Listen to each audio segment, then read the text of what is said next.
अपनी सेहत पर। आप तीनों का बहुत बहुत धन्यवाद अपना कीमती वक्त देने के लिए और मंच पर आने के लिए बहुत शुक्रिया।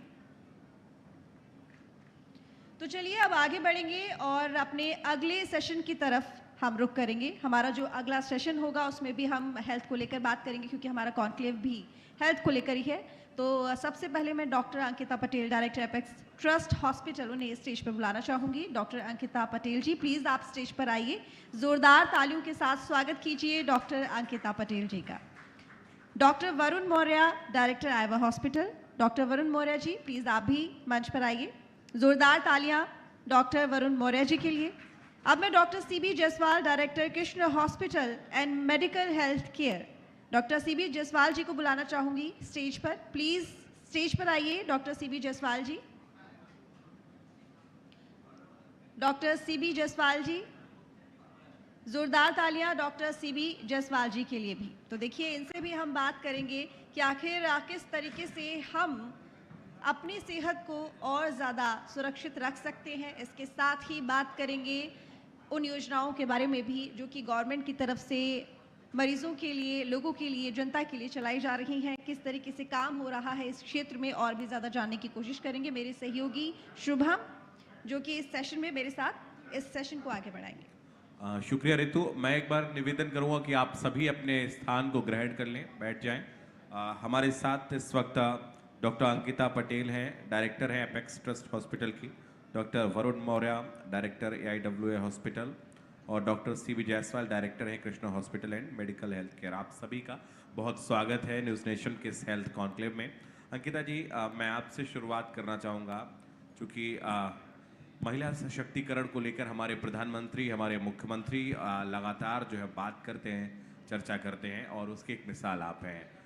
किस तरीके से अभी, चूँकि अभी हमने बातचीत भी करी है, अन्य चिकित्सक हमारे साथ मौजूद थे, मिर्ज़ापुर में अभी मूलभूत ज़रूरतें हैं जिसको अभी पूरा होना बाकी है, और क्या कुछ आप कर रहे हैं और क्या कुछ आप करना चाहते हैं? अभी हमने एक रिसर्च करा है, क्योंकि मैं कैंसर पेशेंट ट्रीट करती हूँ, तो हमने एक रिसर्च किया 400 पेशेंट्स में। तो उसमें ये देखा गया कि जो फीमेल्स हैं, अगर उनको कोई सिम्टम आता है, हम कैंसर की अगर बात करें, तो 3 से 4 साल लगते हैं उन्हें सिर्फ डॉक्टर के पास जाने में ऑन एन एवरेज, और बायोप्सी और ट्रीटमेंट लेने में भी काफ़ी टाइम लगता है। तो डेफिनेटली अवेयरनेस की कमी है। और दूसरा है एक सोशल स्टिग्मा, कम्युनिकेशन गैप। अगर हमारी फीमेल्स को कोई भी दिक्कत होती है, और अगर हम हेल्थ इश्यूज़ में सर्दी ज़ुकाम की बात करें तो वो अलग है, बट अगर हम कैंसर की बात करते हैं तो फीमेल्स में ब्रेस्ट कैंसर और कैंसर सर्विक्स सबसे कॉमन है। और ये ऐसा इशू है कि वो पहले अपनी फैमिली में ही बताने में एक कम्युनिकेशन गैप रहता है, जिसकी वजह से बीमारी काफ़ी फैली होती है, और पेशेंट हमारे पास बहुत एडवांस स्टेज में आते हैं। बहुत कम पेशेंट होते हैं जो स्टेज 1 या 2 में आते हैं, ज़्यादातर पेशेंट 2B 3 में आते हैं, एडवांस स्टेज में आते हैं। तो डेफिनेटली घर की अगर महिला शिक्षित और सशक्त नहीं रहेगी, तो डेफिनेटली अगर आप घर से महिला को माइनस कर दीजिए, या हेल्थ अगर अच्छा नहीं है, तो पूरा घर कोलैप्स कर सकता है। और एक शिक्षित महिला और हेल्दी महिला पूरे घर के लिए एक स्ट्रॉन्ग पिलर की तरह काम करती है। तो डेफिनेटली अवेयरनेस की ज़रूरत है, और हम लोग अपना कंट्रीब्यूशन हेल्थ में और एजुकेशन दोनों में देते हैं। हेल्थ पॉइंट ऑफ व्यू से मैं सेकंड नंबर पे आऊँगी। आई थिंक शिक्षा ज़्यादा इम्पॉर्टेंट है। तो हम लोग आउटस्कर्ट्स में जाके स्कूल्स में, कॉलेजेस में अवेयरनेस कैंप्स करते हैं। अभी हमने 1 महीने पहले अप्रॉक्सीमेटली 300 आशाओं को एजुकेट किया था रिगार्डिंग वेरियस हेल्थ इश्यूज, और जागरूक होना बहुत ज़रूरी है।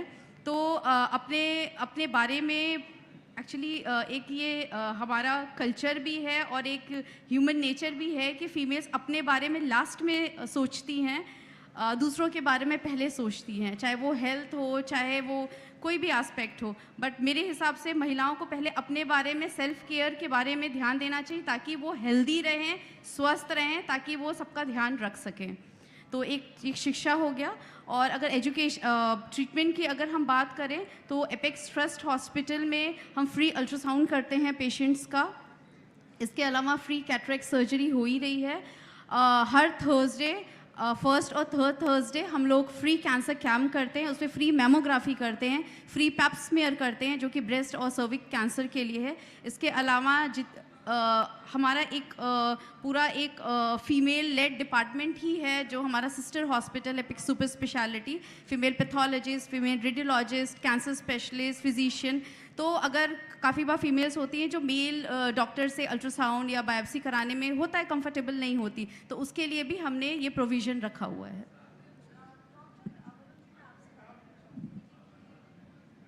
हेलो, आइवा हॉस्पिटल किस तरीके से काम कर रहा है मेडिकल के क्षेत्र में? आइवा हॉस्पिटल जो हमने स्टार्ट किया है अभी रिसेंटली 2020 से ही स्टार्ट किया है, वहाँ पे मेनली हम लोग गायनिकोलॉजिस्ट मतलब गायनिक सुविधाएं देते हैं और आई से रिलेटेड बीमारियों की सुविधा देते हैं। तो गायनी से रिलेटेड तो गायनी की प्रॉब्लम जो जैसे लोगों ने सब शुरू से ही डिस्कस हो रहा है कि मिर्ज़ापुर काफ़ी पिछड़ा है इसमें, तो जो भी चीज़ें हैं, जो भी कोई भी ट्रीटमेंट डिपेंड करता है कि हम अपना ट्रीटमेंट का डिसीज़न कब लेते हैं, कितनी जल्दी हम डॉक्टर के पास पहुंच जाते हैं, वो सबसे मेजर फैक्टर होता है। आपको आगे जो आपका ट्रीटमेंट प्रोसीड होता है, आपके ठीक होने की प्रोबेबिलिटी उसी पे डिपेंड करती है कि आपकी डायग्नोसिस कितने जल्दी बन जाती है।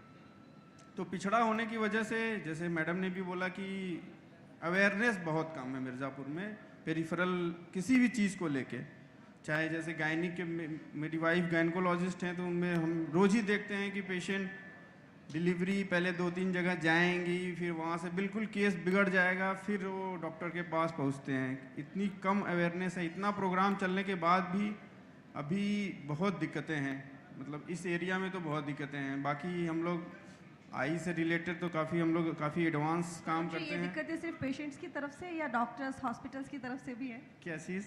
जिस तरीके से अभी आपने बताया, खासकर डिलीवरी के टाइम पर देखा जाता है महिलाओं को कई समस्याओं का सामना करना पड़ता है, जब वो जाती भी हैं समय पर वापस भेज दिया जाता है, रेफर कर दिया जाता है या ट्रीटमेंट प्रॉपर नहीं मिल पाता है। एक्चुअली क्या होता है कि इस समय हर चीज़ डॉक्टर भी तो अपने आप को सेफ रख के चलेगा, ठीक है। अगर पेशेंट बहुत ज़्यादा क्रिटिकल आएगा तो फिर हमें रेफ़र ही करना पड़ेगा। हर चीज़ तो देखना पड़ता है कि सामने वाला पेशेंट अगर सही टाइम पे पेशेंट पहुंचता है तो 99% चांसेस है पेशेंट हम लोग टेक केयर कर लेते हैं। पेशेंट डिले करता है तभी दिक्कत होती है। बाकी जो हम लोग आई से रिलेटेड चीज़ें जो कर रहे हैं, हम लोग काफ़ी एडवांस काम कर रहे हैं। आई में रिफ्रैक्टिव कैटरेक्ट सर्जरी कर रहे हैं, जिसमें आप किसी भी एज में आपका चश्मा उतर सकता है। किसी भी एज में आप कैटरेक्ट सर्जरी कराइए, आपका चश्मा उतर जाएगा। Refractive cataract surgery, most advance cataract surgery जो है वो मिर्ज़ापुर में हमने उपलब्ध कराया है, जो बड़े बड़े शहरों में होता है, दिल्ली में होता है, वाराणसी में, और तो यहाँ पे मिर्ज़ापुर में हमने स्टार्ट किया है। जी, बहुत अच्छी बात है। Doctor CB. जायसवाल, मैं आपसे समझना चाहूँगा इस वक्त क्या कुछ ज़रूरतें हैं जो मिर्ज़ापुर में वाकई होनी चाहिए, क्योंकि बहुत सारे विषयों पर अभी डॉक्टर्स ने बोला और उनके द्वारा किया जा रहा है, आपके द्वारा, आपके हॉस्पिटल के द्वारा क्या किया जा रहा है और क्या होना चाहिए अभी? मेरे हॉस्पिटल के द्वारा कृष्णा हॉस्पिटल मिशन कंपाउंड में स्थित है, जो 100 बेडेड का है, जिसमें मेरी पत्नी doctor Mridula Jaiswal senior paediatrician हैं, जो बच्चों का इलाज करती हैं, और एक अच्छा NICU वहाँ बना हुआ है, जिसके वहाँ बाद डॉक्टर आनंद सिंह एक नेफ्रोलॉजिस्ट और अन्य फिजिशियन व सर्जन अन्य रूप में कार्य करते हैं। मैंने 2017 में एक ब्लड बैंक की भी स्थापना वहाँ की थी, जो अभी तक सुचारू रूप से चल रहा है, जिसका नाम कृष्णा ब्लड बैंक है। और हॉस्पिटल के मैनेज के अलावा मतलब मरीजों में यहाँ कमी बस इतनी ही है कि लोगों में जागरूकता काफ़ी है, क्योंकि ये उद्योग शून्य जिला होने के कारण यहाँ लोगों की आमदनी बहुत लिमिटेड है। आयुष्मान कार्ड तो बाद में मिलेगा, पहले उसे खाने को तो मिल जाए। समस्याएं यहाँ पे टिकती हैं कि इस शहर के लोगों के पास सिर्फ पत्थर तोड़ने के अलावा और कोई कार्य नहीं है। अगर पश्चिम होता तो वो माफियागिरी करते, यहाँ खेती भी बढ़िया नहीं है। तो डॉक्टरों की इसलिए व्यवस्थाएं लिमिटेड हैं, क्योंकि वो उतना जितना लगाते हैं उतना पाते नहीं हैं। जैसे भी डॉक्टर SK सिंह सर ने कहा कि हमने ये खरीदा, वो खरीदा, हमारे सामान ये खराब हो गए, पड़े हुए हैं, ध्यान दें। मतलब ये 50 लाख का सामान खरीदेंगे, उस समय तो उसका 2 करोड़ कर लेंगे, फिर जब उसको मेंटेन करना पड़ेगा तो वो परेशान होंगे। इसी तरह सभी डॉक्टरों का यहाँ हाल है। तो डॉक्टरों को धन की बड़ी आवश्यकता है, जिसमें समाज के व्यापारी वर्गों को आगे आना चाहिए और एक एक हॉस्पिटल को हैंडओवर करके और सभी डॉक्टरों के साथ मिलकर इसे अच्छे ढंग से चलाना चाहिए और डॉक्टरों को भी यूनाइट होना चाहिए कि बहुत जो अच्छी दो बात दो है। चार चार डॉक्टर हैं वहाँ पे 8-10 डॉक्टर मिलके ऑन कॉल या जैसे भी मतलब एक बेस बनाना चाहिए, तो इस शहर की व्यवस्था सुदृढ़ होगी। जैसे अपने मेडिकल कॉलेज में प्रिंसिपल साहब ने किया है, वहाँ टोटल 140 डॉक्टर हैं, तब भी व्यवस्था संभल नहीं पाती है क्योंकि सर, मरीज न्यूज़ इतने नेशन पुअर ने हैं इस ओर एक और कदम मरीज तुरंत बढ़ाया है। एक्साइट होता है, किसी का इलाज नहीं होता है वो तुरंत एक्साइट होता है कि मेरे साथ ही क्यों ऐसा हो रहा है। डॉक्टर साहब, न्यूज़ नेशन ने ये कदम बढ़ाया, आप सभी डॉक्टर्स को एक साथ एक छत के नीचे लाए हैं और जागरूक लोगों को हम कर रहे हैं नहीं, और इसमें जागरूकता हमारे का doctor S N Pathak ji हमेशा लगे रहते हैं और जी। डॉक्टर मुसद्दी जी भी जी। जो जिनका सहयोग हमें मिलता रहता है। जी मैं बिल- एक चीज़ और जी, बताना बिल्कुल। चाहूँगी शिक्षा के लिए, उसमें मिस हो गया। तो हम लोग बहुत सारे कॉलेजेस भी रन कर रहे हैं जिसमें good number of female students हैं, जिसमें कि फिजियोथेरेपी में हम एमपीटी तक करा रहे हैं, नर्सिंग में एमएससी तक है, एमएससी बीएससी एएनएम जीएनएम, इसके अलावा पैरामेडिकल जिसमें 10 कोर्सेज चलते हैं और वो हमारे ट्रस्ट यहाँ चुनार सेंटर पे भी है और वाराणसी सेंटर। तो डेफिनेटली इस एरिया में पहले इस लेवल का कॉलेज नहीं होता था और पोस्ट कोविड हमने एक्सपीरियंस किया कि there is an explosion in health dimension. तो एक्सप्लोजन है, हॉस्पिटल्स बन रहे हैं, बट हॉस्पिटल को रन करने के लिए मैन पावर चाहिए, स्किल्ड मैन पावर। तो ये जो कॉलेजेस हैं ये डेफिनेटली कंट्रीब्यूट कर रहे हैं सोसाइटी में एक स्किल्ड मैन पावर को जनरेट करने के लिए। और हमारे पास काफ़ी संख्या में फीमेल स्टूडेंट्स भी होती हैं और हम उनको स्कॉलरशिप भी प्रोवाइड करते हैं, तो इससे वो और ज़्यादा मोटिवेट होते हैं और ज़्यादा बच्चे मोटिवेट होते हैं एनरोलमेंट के लिए। आप तीनों से बात करने के बाद एक बिंदु जिस पर तीनों की सहमति रही है वो रही है कि जागरूकता का अभाव बहुत ज़्यादा है। अगर लोग जागरूक हैं तो लोगों के केसेस बहुत ज़्यादा बिगड़ेंगे नहीं और सही समय पर सुचारू इलाज जो है उनको मिल पाएगा। इस कॉन्क्लेव को करवाने का उद्देश्य भी यही है कि इस पर कम से कम चर्चा हो, बात होनी चाहिए। इस कॉन्क्लेव के ख़त्म होने के बाद आप डॉक्टर्स का क्या रुख होगा, मैं ये जानना चाहता हूँ। क्या कुछ आप जागरूकता के लिए करेंगे, क्या निचोड़ निकलेगा इस कार्यक्रम का? जागरूकता के लिए प्रशासन को करना पड़ेगा कि लोगों के अंदर धन की कमी जो है, अभाव है। क्योंकि आपने कहा कि नर्सों को पढ़ा दिया तो उनका पेमेंट 18,000 है, तो वो कैसे अपना इलाज कर सकेंगी, आप बताइए। जी डॉक्टर वरुण। जागरूकता के लिए तो हम लोग अभी मतलब इतने सक्षम नहीं हैं। हम लोगों ने जस्ट अभी स्टार्ट किया है अपना कैरियर, अब आगे चल के क्या कर सकते हैं वो तो देखेंगे, ठीक है। बाकी मेरे से सीनियर सब लोग कर ही रहे हैं काम। हम जब आए थे एंट्री में सर ने ब्लड बैंक स्टार्ट किया था, उस समय तक मिर्ज़ापुर में केवल एक सरकारी ब्लड बैंक था। तो हमें इतनी अंदर से खुशी हुई थी क्योंकि जब हमें यहाँ रहना था मिर्ज़ापुर में, जब हम आए थे तो हमारी और हमारी वाइफ से यही डिस्कशन होता था कि हम लोग मिर्ज़ापुर में रहें कि ना रहें, क्योंकि हमें अपने हेल्थ को लेके पहले ये था कि आगे हम लोग को कुछ होगा तो हम लोग कहाँ जाएंगे। ये था, ये तो हम लोग के लिए भी एक चैलेंज था कि हम लोग यहाँ रुके, यहाँ इस्टेब्लिश हों कि ना हो जब हम लोग पहले आते हैं। डॉक्टर अंकिता जी, क्योंकि देखिए जैसे सर ने कहा है, जसपाल जी ने, कि यहाँ पर एक बड़ी प्रॉब्लम ये है कि हॉस्पिटल को रन कैसे करें। आप भी इस मुद्दे को उठा रही थी, लेकिन क्योंकि ये मंच सिर्फ जनता के लिए नहीं है, सरकार के लिए भी है। यहाँ से आप अपनी बात सरकार के सामने भी रख सकती हैं। आप जनता का सपोर्ट लेकर हॉस्पिटल हमेशा के लिए रन नहीं कर सकते। आपको कहीं ना कहीं सरकार की मदद की भी ज़रूरत है, उनकी भी सपोर्ट की ज़रूरत है। आपको क्या लगता है कि उनकी तरफ से और क्या इनिशिएटिव होने चाहिए हॉस्पिटल्स के लिए, जो कि मिर्ज़ापुर में और ज़्यादा जो सुविधाएं हैं, स्वास्थ्य को लेकर व्यवस्थाएं हैं, वो बेहतर हो सके? देखिए, अगर मैन पावर को आपको अट्रैक्ट करना है तो उनके फाइनेंशियल नीड को सेटिस्फाई करना पड़ेगा, क्वालिटी ऑफ लाइफ तभी इम्प्रूव हो पाएगी।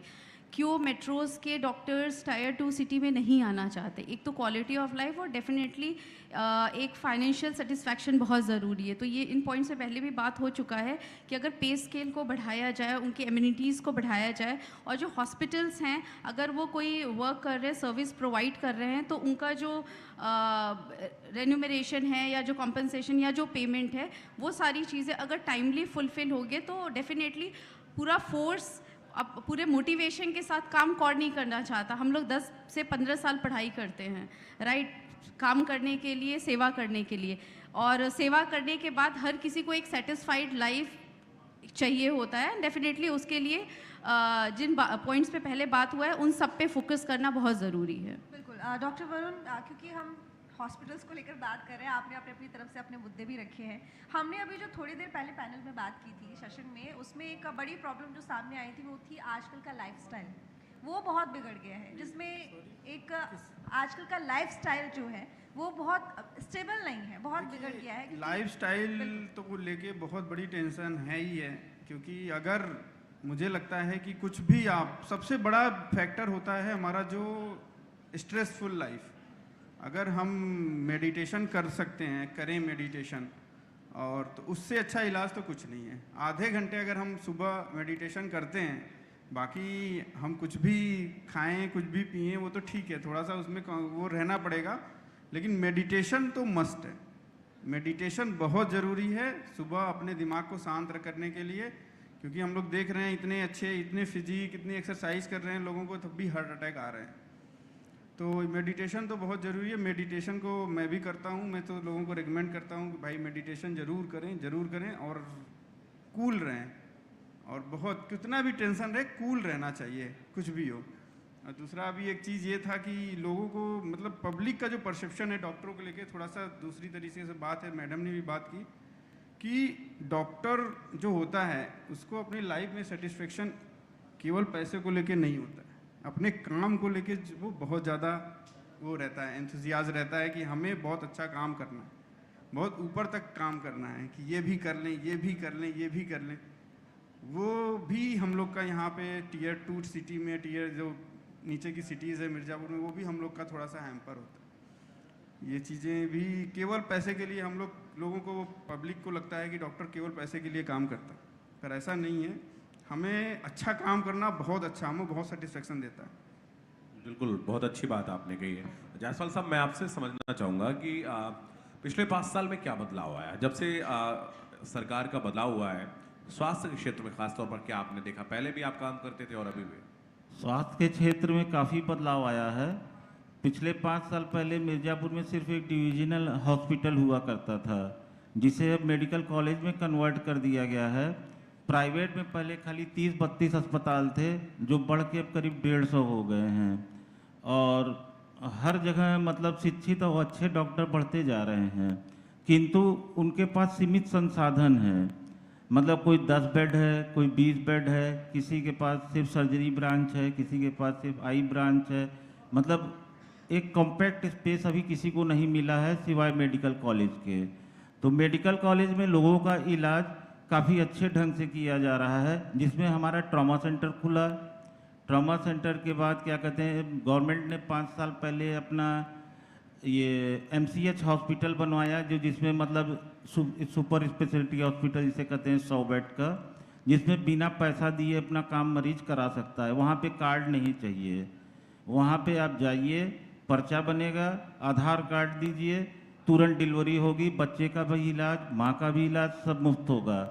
और इमरजेंसी को काफ़ी डेवलप किया गया है, मेडिकल इमरजेंसी को, जिसमें मरीज के जाते ही उसको ऑक्सीजन की सुविधा, ड्रिप की सुविधा, और अगर सांस फूल रहा है या कुछ भी है तो फर्स्ट साइड ट्रीटमेंट दे दिया जाता है। अब चूंकि यहाँ का लेवल इतना ही है, इतना कार्य अच्छे ढंग से हो रहा है। बिल्कुल। डॉक्टर अंकिता जी, अभी जैसे ही सेशन की शुरुआत हुई थी तो आपने एक बीमारी का जिक्र किया था, सर्वाइकल कैंसर को लेकर। अभी हाल ही में इस बीमारी को लेकर बहुत ज़्यादा चर्चा हुई थी, और शायद आप जानती भी होंगी पूनम पांडे जिन्होंने एक फेक न्यूज़ फैला दी थी। अच्छा, ऐसा नहीं है कि लोग जानते नहीं थे, लेकिन बहुत ज़्यादा बातचीत नहीं होती थी। आप ज़मीनी तौर पर बता सकती हैं कि स्थिति क्या है? देखिए, इंडिया में one of the most common cancer is cervical cancer, और अगर पूरे वर्ल्ड में बात करें तो अगर 4 फीमेल, क्योंकि हमारी पॉपुलेशन या हेल्थ फैसिलिटीज़ की बात करें उस हिसाब से, अगर पूरी दुनिया की बात करें तो 4th महिला, जो हर 4थी महिला जो सर्वाइकल कैंसर से जिनकी डेथ हो रही है वो इंडियन है। तो इसके 2-3 कारण हैं। पहला, हमारे यहाँ screening protocol is not in place. मतलब स्क्रीनिंग प्रोटोकॉल, स्क्रीनिंग लोग कराते ही नहीं, जब तक दिक्कत नहीं होती तब तक कोई पेशेंट, कोई भी डॉक्टर के पास नहीं जाता। रूटीन हेल्थ चेकअप का कल्चर नहीं है। जो हम लोग पहले भी बात कर रहे थे कि जिम गए और कार्डियक अरेस्ट हो गया, तो बहुत ज़रूरी है कि आप कोई भी फिज़िकल एक्टिविटी करें या कोई भी अपने नॉर्मल एक्टिविटी से हट के कुछ करें, अपने डॉक्टर से ज़रूर कंसल्ट करें कि जो नेक्स्ट एक्टिविटी आप करने जा रहे हैं आपकी बॉडी उस चीज़ के लिए सशक्त है या उस चीज़ को अडॉप्ट कर सकती है या नहीं, या आपको किस लेवल तक जाना है। एक एनुअल चेकअप, चाहे वो महिला हो चाहे एक पुरुष हो, अपना एक एनुअल हेल्थ चेकअप एक नियम से कराना बहुत ज़रूरी है। इतने डायबिटीज़ इतना ज़्यादा कॉमन है, हाइपरटेंशन इतना ज़्यादा कॉमन है, लेकिन लोगों को पता ही नहीं होता है क्योंकि उन्होंने कभी चेक ही नहीं कराया है। तो ये एक बड़ा लैग है जो हमारी सोसाइटी में है। दूसरा है वैक्सीनेशन। 2 ही कैंसर है जिसके अगेंस्ट वैक्सीनेशन अवेलेबल है, एक सर्वाइकल कैंसर और दूसरा जो है वो लिवर कैंसर जो कि हेपेटाइटिस बी से होता है। तो ये 2 वैक्सीन्स हैं जिससे कि हम कैंसर से बच सकते हैं। तो हमारे देश में अब इंडियन ब्रांड भी आ गया है, पहले सिर्फ 2 इंटरनेशनल ब्रांड्स थे, अब इंडियन ब्रांड भी आ चुका है जो कि काफ़ी रीज़नेबल है। तब भी लोग स्केप्टिकल होते हैं कि लगवाना है नहीं लगवाना है। पहले एज 45 साल तक था, अब 9 इयर्स या 15 इयर्स तक के बच्चों को भी लग सकता है, और शायद प्रपोज भी है कि बच्चों के वैक्सीनेशन में भी इसको इंक्लूड कर लेना चाहिए। तो एक तो screening is not in place and है भी तो लोग उसको करा नहीं रहे। दूसरी चीज़ की लोग वैक्सीनेशन नहीं करा रहे। तीसरी जो आम समस्या है कि अगर सिम्टम होता है तो वो पहले अपनी फैमिली मेम्बर्स को नहीं बताते, वो तब बताते हैं जब टॉलरेबल नहीं होता है या डिस्चार्ज हो रहा है और बैड स्मेल आ रहा है, लोगों को पता चल रहा है फैमिली मेम्बर्स को, तब वो हॉस्पिटल आते हैं। सर्वाइकल कैंसर क्यूरेबल है। ये एक ऐसा कैंसर है जो हमें लगता है पेशेंट जल्दी आ जाए तो हम लोग ठीक कर दें, हम लोग को उसका लालच होता है, और जब पेशेंट स्टेज 4 में आता है तो हम लोग को बहुत तकलीफ होती है कि ये ठीक होने वाला, और वो 1 दिन में या 1 साल में नहीं बढ़ता है, उसको बढ़ने में 3, 4, 5 साल लगते हैं। अगर किसी को HPV वायरस से होता है, अगर वायरस ने इन्फेक्ट करा है तो अप्रॉक्सीमेटली 10 ईयर लगता है कैंसर में चेंज होने में, और अगर उस महिला ने 10 साल में कभी एक बार भी पैप स्मीयर कराया होता तो शायद पता चल जाता कि हाँ आगे कैंसर होने की संभावना है। तो 3 साल पे एक बार 21 साल के बाद पैप स्मीयर की जांच बहुत ज़रूरी है, और वैक्सीनेशन बहुत ज़रूरी है। दूसरा कैंसर जो है ब्रेस्ट कैंसर, जो फीमेल्स में काफ़ी कॉमन है, तो उसमें भी 40 साल के बाद मेमोग्राफी हर साल बहुत ज़रूरी है। और अगर अपने जो भी आपके फैमिली डॉक्टर हो या गायनेकोलॉजिस्ट हो, उनको आप एक बार अपना जो फीमेल्स है ब्रेस्ट एग्जामिनेशन ज़रूर कराएं, क्योंकि अगर हम टाइमली एग्जामिन कर लेते हैं तो स्टेज 1, 2 पे अगर ब्रेस्ट कैंसर पता चल जाता है तो वो भी क्यूरेबल है। तो ये सब कैंसर्स ऐसे हैं जो क्योर हो जाते हैं, लेकिन due to ignorance late stage में आने से रिजल्ट भी तो एक भ्रांति होती है, अरे कैंसर हो गया ठीक नहीं होंगे। तो 20-80 का रेशियो है, 20% पेशेंट जो है वो अर्ली स्टेज में आते हैं तो उसमें हम 80 to 90% का रिजल्ट दे पाते हैं कि वो पेशेंट ठीक हो जाते हैं। बट अनफॉर्चुनेटली 80% पेशेंट ऐसे हैं जो बहुत ही एडवांस स्टेज में आते हैं, डिजीज़ फैली हुई है ब्रेन में, लिवर में, सब जगह गया हुआ है, तो उसमें रिजल्ट भी 10 to 20% ही होता है। तो जागरूकता फैमिली में ज़रूरी है, बी इट आपका चाहे मेल हो चाहे फीमेल। बहुत धन्यवाद डॉक्टर अंकिता, डॉक्टर वरुण और डॉक्टर जायसवाल, आप तीनों का जुड़ने के लिए, अपना कीमती वक्त देने के लिए, हमसे बात करने के लिए बहुत शुक्रिया आपका। प्लीज़ मैं आप तीनों से रिक्वेस्ट करूंगी कि आप मंच पर ही रुकिएगा थोड़ी देर और इसके साथ ही डिप्टी एडिटर हरिकेश सिंह जी से मैं रिक्वेस्ट करूंगी कि प्लीज़ आप स्टेज पर आइए। ज़ोरदार तालियां हरिकेश जी के लिए। और हमारे तीनों डॉक्टर्स, इन्हें सम्मानित हम करेंगे। जाहिर है कि जिस तरीके से जागरूकता को लेकर इस सेशन में हमने बात की है तो इससे समझ में आता है कि किस तरीके से काम हो रहा है इस तरफ। डॉक्टर अंकिता,